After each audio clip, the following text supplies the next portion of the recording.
রাজধানীতে সাত সকালে মুষলধারে বৃষ্টি হয়েছে। এতে নগরীর বিভিন্ন সড়কে দেখা দিয়েছে জলাবদ্ধতা, যার কারণে চরম বিপাকে পড়েন নগরবাসী। বিশেষ করে কর্মজীবীদের ব্যাপক ভোগান্তি পোহাতে হচ্ছে। সোমবার সকাল ৬টা থেকে শুরু হয় এই বৃষ্টি। টানা ঘণ্টাখানেক মুষলধারে বৃষ্টি হয়। নগরের বিভিন্ন সড়কে জমে যায় পানি। এতে করে দুর্ভোগ ও ভোগান্তিতে পড়ে কর্মজীবী মানুষেরা। নগরের বিভিন্ন সড়ক সহ অলিগলিতে দেখা যায় ব্যাপক জলাবদ্ধতা। কর্মজীবীরা ক্ষোভ প্রকাশ করে জানান, সিটি কর্পোরেশনের গাফিলতির কারণে সামান্য বৃষ্টি হলে নগরীর অলিগলিতে পানি জমে যায়। কর্মস্থলে যেতে দুর্ভোগ পোহাতে হয়।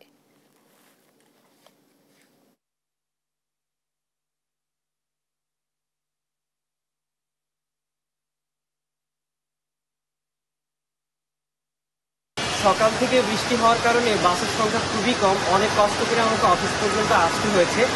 আসার পর আমি আসলে হাঁটতে পারছি না, চারপাশে পানি থই করছে। তো এটা আসলে আমাদের জন্য ভোগান্তির একটা কারণে। আজকে বৃষ্টি হওয়ার কারণে অন্যান্য দিনে এসে পরিবহনের অত্যাধিক চাপ ছিল। অফিসে আজকে বেশ ভোগান্তির সম্মুখীন হতে হয়েছে। আর জলাবদ্ধতার কথা তো সবাই জানে। ইতিমধ্যে আমাদের একজন সহকর্মী অফিসে যে আহত হয়েছে ট্রেনে করে। জলাবদ্ধতার কারণে গাড়িগুলো চলতে পারছিল না, জ্যাম লেগে যাচ্ছিল, যে কারণে গাড়ি পাচ্ছিলাম না, গাড়ি পেতে দেরি হয়ে যাচ্ছিল। এরপরে যেমন আস্তে আস্তেই দেখলাম কয়েকটা রিক্সা উল্টে গেল।